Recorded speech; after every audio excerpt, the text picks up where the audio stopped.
Hey, yo, Fro Wrestling Podcast listeners, help us out and click subscribe to show your support. And while you're at it, if you are on YouTube, make sure you enable notifications so you always know when there's a new episode of the Fro Wrestling Podcast available for you to listen to or download. While you're at it, if you are sick and tired of dropping $60 to $100 for the latest and greatest wrestling video game, stop immediately. Go to Wrestler Unstoppable. I say that horrible every time. Wrestler Unstoppable, available exclusively through Facebook. Create your own wrestler, sign contracts, get involved in storylines, headline pay-per-views, even build your own corporation, all included in Wrestler Unstoppable, available now to all Facebook users, totally free. While you're there, take a look for a guy named Odin Maximus. That would be my character in the game.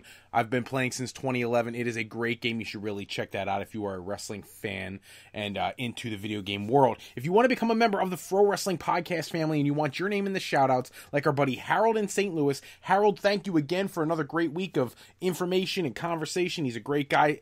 I hope everybody enjoyed his first episode of Harold's Retro Review. If you want to be in those shoutouts just like Harold, get into our Patreon family, patreon.com/Fro Wrestling Podcast. Sign up today, and this is going to be an ongoing thing every month. If you are a $25 contributor to the Fro Wrestling Podcast, you get to host an episode with me of Going Live.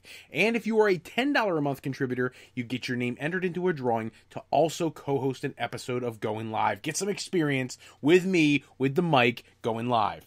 Hello, everyone, and welcome to this live episode of the Fro Wrestling Podcast. It is a blustery, interesting day. It's been 2 days. I haven't had to be to work. All this snow in the Northeast, another nor'easter potentially on the way. It's a beautiful thing, and it gives me some time to get an episode out to my loyal followers. Thank you guys so much. You guys are awesome. If you are brand new to the Fro Wrestling Podcast, if you've never tuned in before, check out our homepage at frowrestling.com. It's where we keep all of the information for our upcoming episodes. You can check it out ahead of time. And why would you want to do that? I'll tell you why. Because right now, if you wanted to log on to the Spreaker app or go to frowrestling.com, you could get into the show with our live chat feature. You can get in there like my buddy John, the sports guy in Hatfield. John is with us live. He's awesome. This guy is one of my absolute best followers. John is the man. He brings people to the podcast. I love this guy to death. John, I'm going to put this out there just because you're reminding me of it. For anybody listening who is in the southeastern Pennsylvania region, this Saturday at Quakertown Farmers Market, the Worldwide Wrestling Alliance has a killer show lined up. You got to check it out. Great wrestling experience, real up close, personal. Get to see the wrestlers like right in front of you at intermission. Go up, talk to them, get autographs, take pictures. These are great guys, and a relatively smaller venue where you can really get that one-to-one experience. Check it out this Saturday. I believe bell time is at 6:30? 6:30, 7:30, somewhere in that neighborhood, at the Quakertown Farmers Market. Check that out. If you've never been to one of their shows, it truly is a unique experience. Get out and check that out. If you want to call into this show and give us comments, questions, concerns, things we haven't talked about when you get done this episode, we have the Fro Wrestling Sound Off line at 267-642-1160, where you could pop in. Look, I'm not going to remember everything in the world to go over every episode, so you might think of something that I didn't think of. By all means, go to that sound off line and get me your questions, your comments, your concerns, anything you want me to talk about so we can get your thoughts into the show as well. This week is a huge week. I know I've been gone since Saturday. So much has happened. The huge news of the week was Daniel Bryan officially being cleared by WWE medical professionals. I actually put on Twitter, I saw John and Harold both retweeted it. I loved it. I didn't understand this. For the longest time, Daniel Bryan has been saying that he's been cleared by everybody that they put in front of him, and he keeps being told no. And it got to the point, I don't know if anybody remembers that movie, Days of Thunder, that race car movie with Tom Cruise and all that. And there was a part where he got into a real bad car crash, and he got a swelling on the brain, and they were like, "You're never going to race again, and we need to get a doctor clearance." And they went in, he did the clearance, and he passed everything, but they didn't want to let him get back on the track yet. And they were saying, oh, well, obviously racing is not a safe way to use your time. And they said, well, that's a philosophical perspective, and we're looking for a medical one. And that's what I felt like with Daniel Bryan. It was a philosophical opinion that he couldn't get cleared to wrestle. He's been cleared for 2 years almost to wrestle.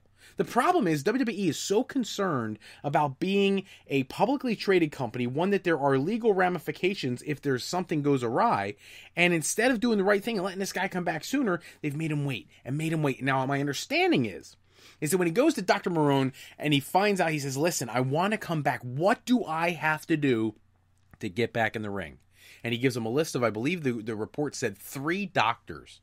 And he went to all 3, and he got cleared by all 3. These are some of the best neurosurgeons in North America and in the world. And they all 3 cleared him. How do you still say no to a guy when you get the clearances of the guys that you told him to go to? And I think that's where push came to shove, and this came down to something really basic. You have no reason to hold me back. They're lucky that they cleared him, because if Daniel Bryan wasn't the kind of person he is, if he would have been cleared by the people they sent him to and still not been allowed to get in a ring, he may have had an opportunity for a legal case. Because you can only hold somebody back from life, liberty, and a pursuit of happiness so long. I understand he's still getting paid, but he's not moving the merchandise or getting the exposure that a prime candidate wrestler gets. Now that he's back, there have been, literally, WWE has a poll out asking people about the 5 people that they want to see him wrestle. I mean, off the top of your head, just think about it. I mean, Kevin Owens, Sami Zayn, AJ Styles, Seth Rollins, you name it, Finn Balor, like all these guys that are just dream matches. Kurt Angle, for God's sake. A year ago on this podcast, I predicted last SummerSlam that Kurt Angle and Daniel Bryan would potentially be able to do a match. Now, that obviously didn't happen, but Kurt Angle did get in the ring, and now Daniel Bryan is going to get in the ring, and now I'm really hoping that somehow, some way, those 2 get in the ring, because that would be killer. And of course, the big match that everybody's been talking about since Daniel Bryan, before he even retired, he wanted that match with Brock Lesnar. I don't know if we have time for that with Brock Lesnar talking about leaving the company. I'm still holding out hope that he resigns. I know there's a lot of people who are like, let him go, get him out of here. But I'm hoping he resigns for another match with AJ Styles, a match with Daniel Bryan, a solo match with Seth Rollins.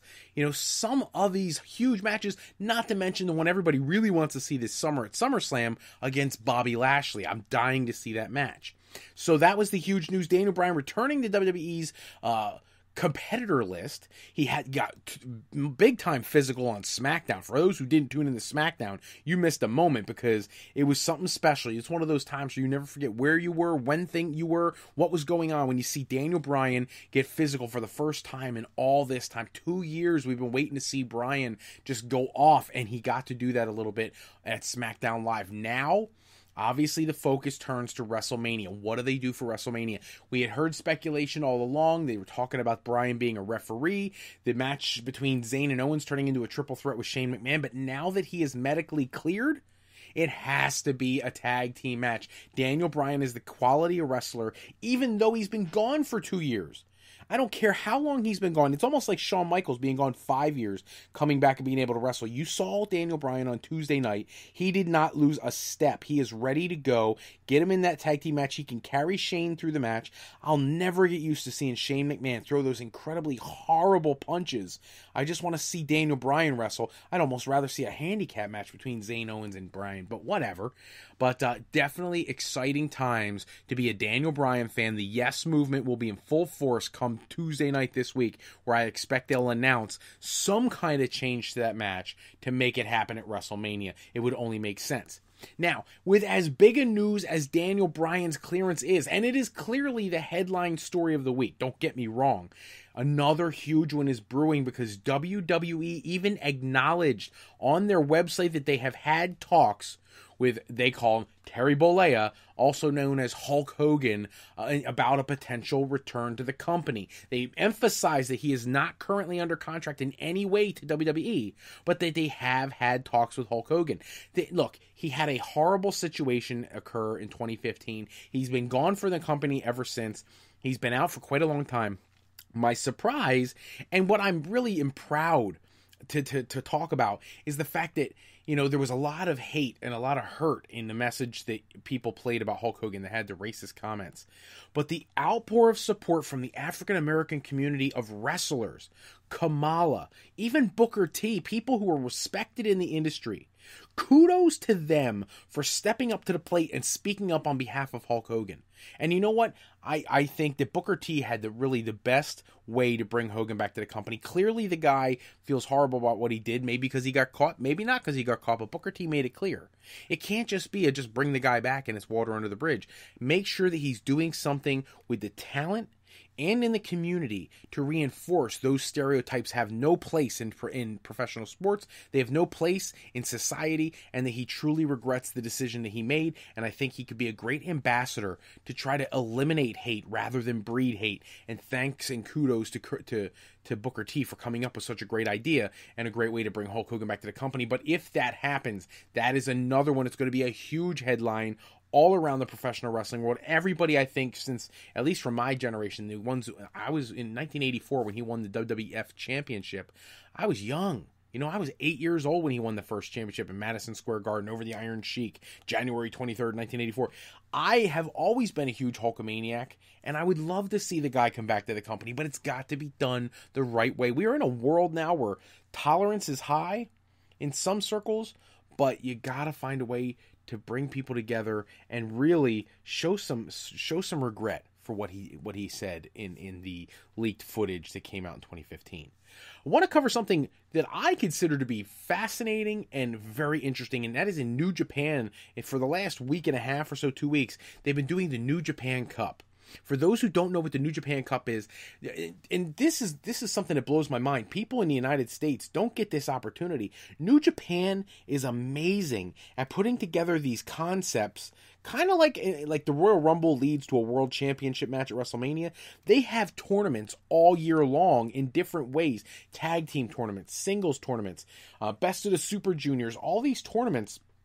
And the purpose is it raises the level of expectation for a new star to challenge for a major championship. Kazuchika Okada, the current IWGP World Heavyweight Champion, has held the title for over 627 days. Now, I only have that number stuck in my head because that's the number he needed to break the record held by the previous title record holder. And he did that a few days ago, so he's beyond that now.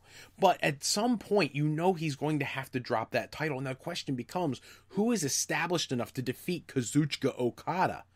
Now, the reality is, back in January when Kenny Omega lost the IWGP United States Championship to Jay White, I didn't see that coming at all. I don't think Jay White is anywhere near Kenny Omega's level, and I couldn't believe that they put that title on him, especially when they had a Return to Long Beach show coming up this weekend. This Sunday night. So you would think that they would want a marquee person carrying that United States Championship for their U.S. expansion. But I guess they have a lot of confidence in Jay White from his experiences in New Japan. Back to the New Japan Cup. This year, essentially there's these matches that go on and they score points. And it's a tournament style that leads to a final match with the winner getting a shot at Sakura Genesis, which is a huge pay-per-view over in New Japan. And this year, the finals came down to Hiroshi Tanahashi, who is a long-time stalwart of New Japan Pro Wrestling. He's been IWGP champion a bunch of times, IWGP and Intercontinental champion a bunch of times. He is absolutely a legend in New Japan Pro Wrestling. And he was headed in there against Will Ospreay. And I apologize, I said Will Ospreay. I meant Zack Sabre Jr. I get those two all the time. You know, the British wrestling scene is amazing. So every time I think about one of these two guys, I always mix the two up. Zack Sabre Jr.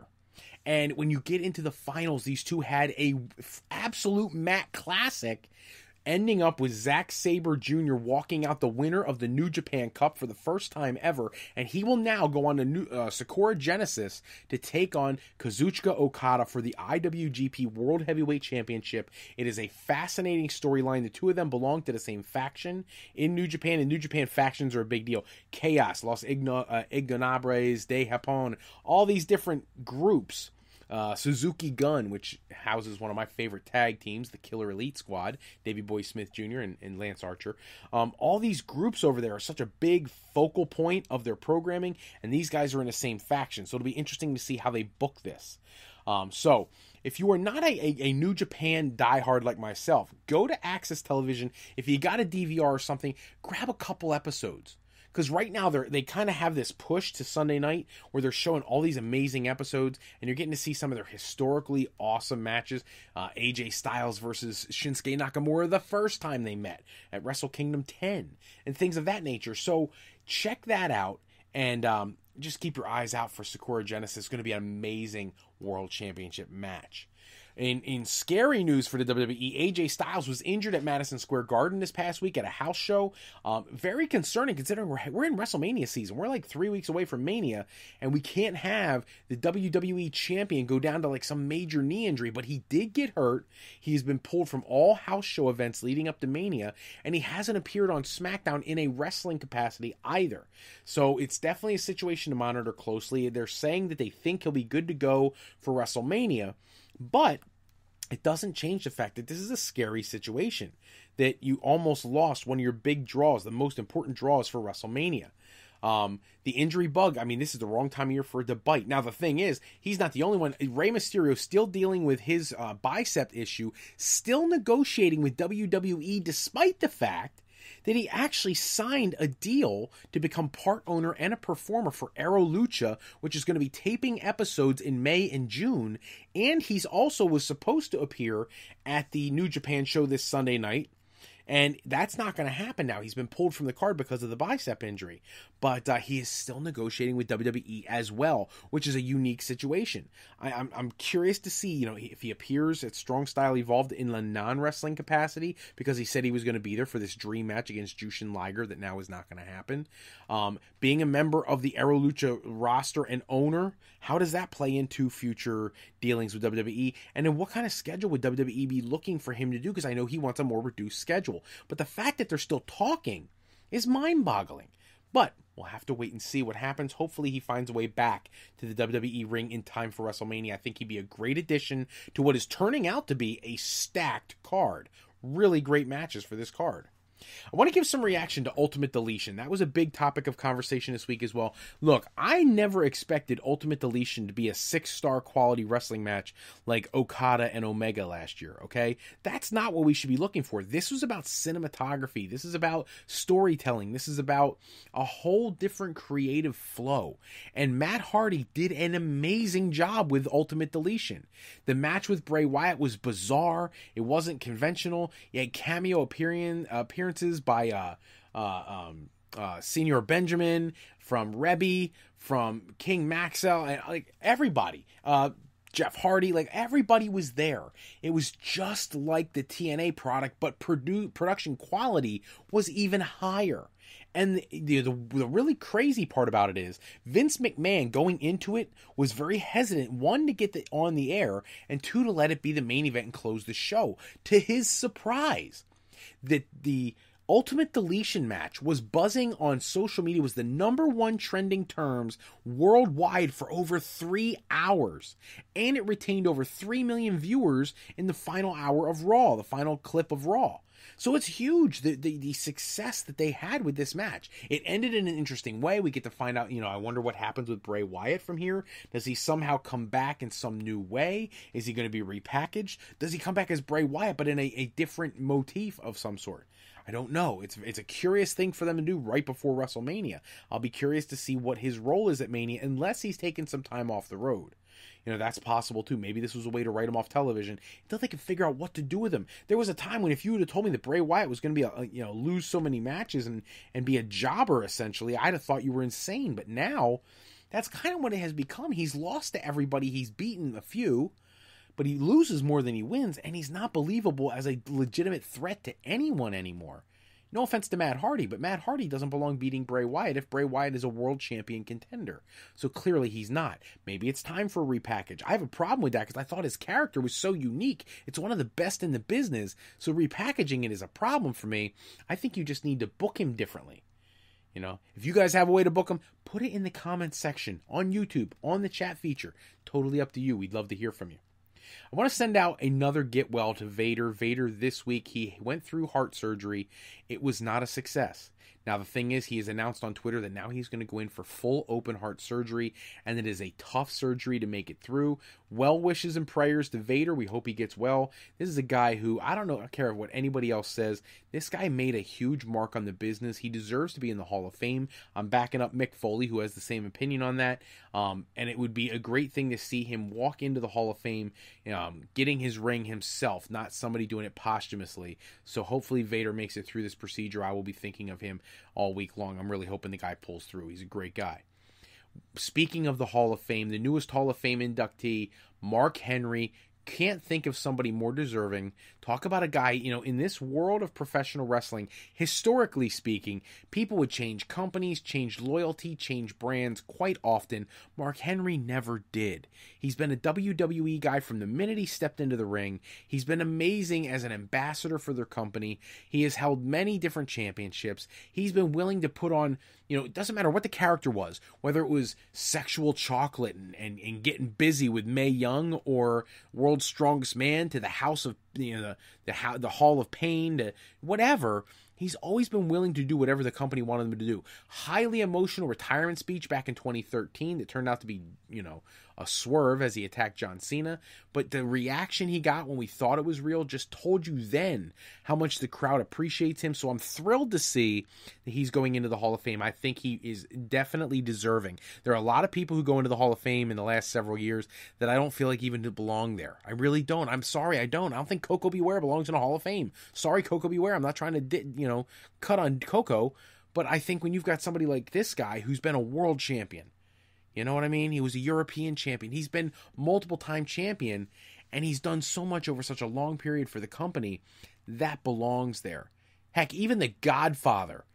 I have a tough time with The Godfather being in the Hall of Fame, but at least he was he appeared at the main event of WrestleMania, 8?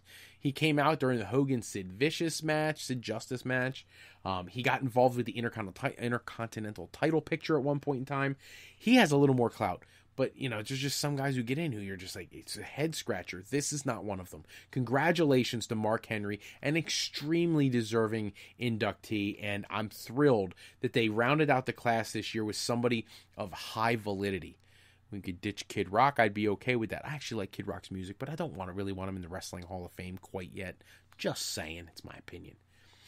Big match coming to the Strong Style Evolved Long Beach show. We're going to get to see Tomohiro Ishii take on Punishment Martinez. It is a huge match. Tomohiro Ishii is one of the biggest bruisers. He's the never openweight champion over in New Japan Pro Wrestling, and Punishment Martinez in Ring of Honor has just been off the charts. I apologize for Supercard of Honor. I said Strong Style Evolved. It's not. It's for Supercard of Honor. Should be an amazing match. They have not said if the never openweight championship will be on the line. I think that would be interesting to see a New Japan championship change hands to Ring of Honor talent, just like the Ring of Honor television championship was given to Ishii last year, and to oh my gosh, what's the guy's name? Light heavyweight. Oh my goodness, I'm gonna shoot myself for not being able to remember the kid's name. Kushida. Kushida had the television title last year. So they've been very gracious in allowing Japanese wrestlers to hold the Ring of Honor championships. It'd be nice to see a Ring of Honor star get the same courtesy, so to speak, by beating Ishii. I'll be looking forward to seeing that. Not that it's a wrestling topic. By the way, I got to say this. John, the sports guy in Hatfield, my buddy, he's backing me up here. He agrees Coco Beware definitely does not belong in the Hall of Fame. There are others. I just don't want to get on a big tangent, but he and I are on the same page here. Just that's a black eye on the Hall of Fame. Just shouldn't have happened. But whatever. There are plenty of other people who should be. I'll take Leaping Lanny Poffo or Kamala. How about Kamala be in the Hall of Fame? He did everything everywhere for every promotion, and he's not in the Hall of Fame. And he main evented with so many big stars, Andre, Hogan, everybody, and he's not in the Hall of Fame. But Coco Beware. Okay, I'm going to get off the Coco Beware kick. It's driving me crazy. Competition for the XFL is coming. Vince McMahon announced we're going to see the XFL in 2020, but unfortunately in 2019 there will be an alternate program being launched at the exact same time of year as the XFL is going to be launching. There's only so much quality football talent out there, and this could be a problem for the XFL. Now, Vince McMahon is insane. I expect him to really put the push on to make this XFL thing happen. I expect him to have a very unique league, and he wants to speed up the process. 2-hour games, standing for the national anthem and the flag and everything. Just interesting things. I'm curious to see how it plays out when he's got so much competition, though, especially since he was not as successful as he would have liked to have been the first time around. I actually thought it was relatively successful, just not to the level that they wanted it to be. So I'll be curious to see what happens this time. We talked earlier about some of the injuries that are taking place. Now, the reality is it's time to talk about some people coming back to the ring. Several talents this past week have been cleared to return to WWE. One of them I expect to be in, and I'm calling it now. I'm just going to say it. They are going to win the Andre the Giant Memorial Battle Royal, and that's going to be Big Cass, who has been cleared to return to the ring. I don't think they have a clue what to do with the guy, especially since Enzo is no longer around. But I think that's the best way you could bring him back to the brand and immediately catapult him into the discussion is by giving him a win in the Andre the Giant Memorial Battle Royal. He's a 7-foot tall guy. They want to push this Andre the Giant thing with the special coming out on HBO. So this would be a great guy to win that match, and I think that is my prediction. Now, he is not the only one coming back. There are updates on Samoa Joe and Jason Jordan. Both Samoa Joe has definitely been cleared for a return to the ring. He was already at Raw last week, was not used, and Jason Jordan has been advertised for their European tour along with Samoa Joe. So clearly both wrestlers very close to returning to the ring, if not ready already. And it'll be curious to see how these three talents, when you throw Big Cass in the equation, how they get worked into the long-term plans for Raw. Because all three talents were Raw talents at the time. Now, I know after WrestleMania, we're going to have another superstar shakeup, and I'm cool with that. But what do you do with all these guys? Their roster is stacked in a way that I don't feel like it has been stacked in a long time. That's not to mention the fact that Jeff Hardy is cleared to return, and after him appearing in Ultimate Deletion, it sounds like they're going to let him return, but even though he had the DUI issue. So you've got so many, a total influx of new people. Or does Big Cass return and become the tag team partner for Braun Strowman at WrestleMania? Think about that for a moment. What an incredible tag team that would make. In sad news, I don't know how everybody else feels, but last year, 5 Star Wrestling put out a $1 million offer, and the offer was to CM Punk to come to 5 Star Wrestling and appear at their show. They pay him $1 million. It did not happen, obviously. He didn't take the deal. They were talking about putting together an incredible tournament, one of the biggest tournaments in the history of professional wrestling, 128 people. That didn't happen. Now, 5 Star Wrestling has come to an end. They are going to cease operations. It was announced today on their website. They'll have more details going forward. If you have already purchased tickets, they have instructions on how to get refunds for your tickets if you've purchased them already. But it's kind of a sad thing because I actually thought they were really doing a good job with an innovative product, bringing in people like Johnny Mundo and Rey Mysterio and Rob Van Dam and all these people who are name and star power, really gave them a chance, I was hoping, to kick something off that would be very special. And unfortunately, it's not going to happen. They are going to have to cease operations. One thing or another did not work out. It's really a sad situation. The independent wrestling scene right now is so stacked. And if you don't have the right mix of product and cash and production value and a TV distribution deal would be great and all these other things, it's tough to perform at the level I think that they wanted to perform at. So, adios to 5 Star Wrestling. It's a sad thing to see you go, but at the end of the day, we need to get quality product out there and get some more TV deals so we can get more exposure. 5 Star Wrestling just didn't have enough. I have John from the sports guy from Hatfield tell me at least they had 2 video games, 5 Star Wrestling.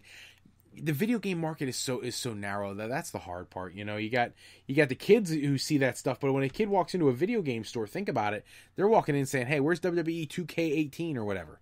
You know what I mean? They're not looking for the alternative program, the alternative game. That's why at the onset of these shows, when I do the thing about Wrestler Unstoppable, I'm a huge fan of the game because I've experienced it, but I'm one of the few. There's not enough people playing that game, and it's a great game. It's not the same as your live action ones. I'm just saying, but check that out. By the way, yeah, Wrestler Unstoppable. If you're a Facebook user, totally free. Moving on, new challengers for the Ring of Honor Tag Team Championship. The Ring of Honor Tag Team division I hate to say it, it's been stale. You had a whole period of time where the Addiction was the tag team champions. You had a thing with the Young Bucks, and it really wasn't going anywhere. Oh my goodness, I'm drawing a blank on their tag team champions' names. The Briscoe brothers, were in the championship picture, out of the championship picture. It's been a stressful situation, and they haven't created a lot of new teams. They haven't created a lot of buzz around the division. Well, now, at their upcoming Supercard of Honor, the Ring of Honor Tag Team Championship is going to be defended against a new tag team.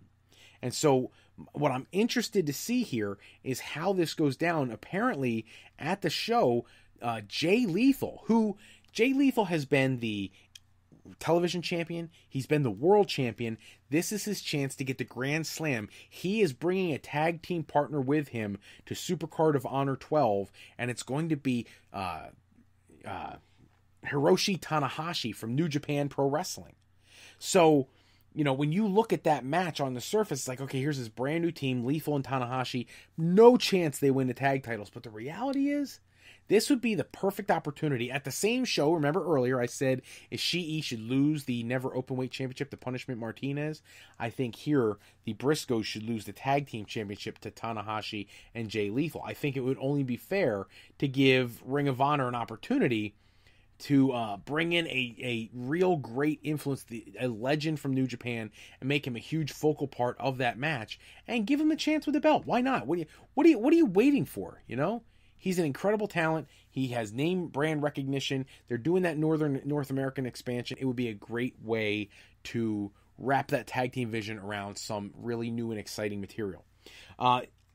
Long-term plans for Asuka's streak. That's another one that's come up this week. Conversation's been a buzz. I'm going to credit this to eWrestlingNews.com because eWrestlingNews is one of my favorite sites to go to. So by all means, check them out sometime. But Asuka, look, who is really built up to defeat Asuka? There's nobody.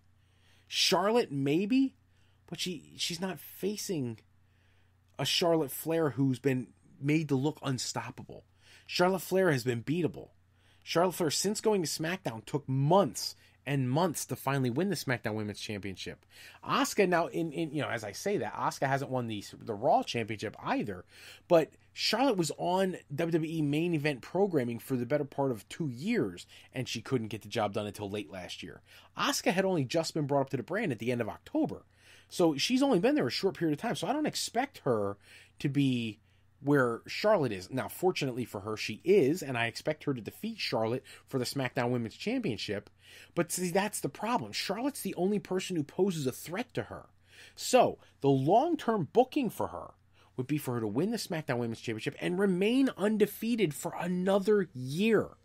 Take that Women's Championship into WrestleMania next year, where next year's challenger would hopefully be a developed and properly promoted and built up Ronda Rousey to take on Asuka and be the first time ever that the women headline WrestleMania. Now, I don't know, right now, today, 2018, on March 22nd at about 10:40 p.m., I don't think those two are a main event attraction. But if you fast forward a year and a few weeks, it very well could be if they were promoted the right way. That's the key, though. You got to promote them the right way, and that is something that WWE has had a very hard time doing. One of the last topics I want to get to is the greatest Royal Rumble. That's that 50-man Royal Rumble that's going to take place in Saudi Arabia. WWE's going there. They're very excited to see what the reaction from the fans are. They want to see what the reaction is. Look, long-term planning-wise, they want to create a new training center over there, and they want to be able to, bring up raw talent, people who they can bring into their promotion and have them brought up in a WWE style and way, so they don't have to spend as much time in the developmental system once they get to the main roster. They can transition them right into a key program. And so if this greatest Royal Rumble is a success, then WWE has a lot to look forward to. They're talking about doing the same thing in England, where they have the UK Championship. Rumor is this week that the UK division is also being looked at for a December launch of a program there. They've been talking about that now for over a year. But now they've got some dates set again. Now, I don't know if anybody's noticed, but they've actually set dates for the UK thing a couple times. And then, you get close to the event and somehow the shows disappear off the calendar. They're not going to do them anymore. But hopefully they get the UK thing going with a training center there. They get the Saudi Arabian thing going and get some people trained there. They have one, they're talking about putting a place in Japan, one in South America. I'd be okay with them expanding like that if they're going to cultivate those brands and give them some recognition and face time on television. That's what you need to do. In the meantime, we've got a UK championship that we haven't seen on WWE television defended in, 6 months, 8 months, 9 months, something like that? When did Pete Dunne win it from Tyler Bate? Because that's the last meaningful match the UK championship has had. This guy's going to have the longest reign in history because he never has to defend it because it's never, ever on television. They need to do something to make the brand matter. And that's the problem with the UK section. But now with this, the greatest Royal Rumble, 7 championship matches will be on the card, 50 superstars in the Rumble, and the big kicker, the big news this week is that it will be available on the network, supposedly. That is something I look forward to. It's like adding a whole nother pay-per-view to the annual card, and I love that idea. I know they want to reduce the number of pay-per-views and start doing a co-branded thing. I get that. But if you're going to give me the same match every week on Raw and SmackDown and then put those onto pseudo pay-per-views, I don't want to see that. Give me less of those. But this is more unique, and I really love this idea. 50 superstars in a Royal Rumble. I love the year that they did 40. 50 is going to be even more crazy. And hopefully the crowd in Saudi Arabia appreciates this, and it gets the kind of reaction we would always hope to see from a huge audience here. That's all the time we have for this episode. Make sure you check back with us our next episode where we're going to go over all the latest news and rumors in the world of professional wrestling. Special thanks as always go out to bensound.com and purpleplanet.com for producing all the music and sound effects that we use in our shows. Today's podcast is sponsored in part by Beazle Games. Bringing a new friend to family game night is easy with sketchy people. Showcase your artistic side in this new game from Beazle Games by going to www.frowrestling.com and clicking on the icon in the middle of the screen to pick up your copy today.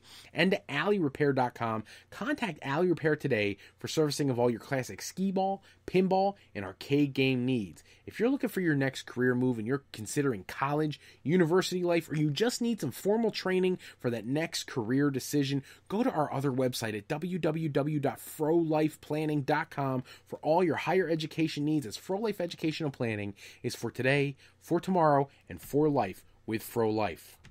I'm Fred Froelich, better known as Mr. Fro. I want to thank you so much for taking a few moments with us today. If you're looking for more wrestling news and rumors, go to www.sportsjunkies101.com for their latest articles on the world of professional wrestling. Or go to frowrestling.com and click on In Fro's Corner for our editorial articles all about the world of professional wrestling. New article coming this weekend from Fro Wrestling Podcast. Until next time, take care, everybody. Have a great night, and I'll see you at the Quakertown Farmers Market Saturday night, 6:30 bell time for the Worldwide Wrestling Alliance. See you there.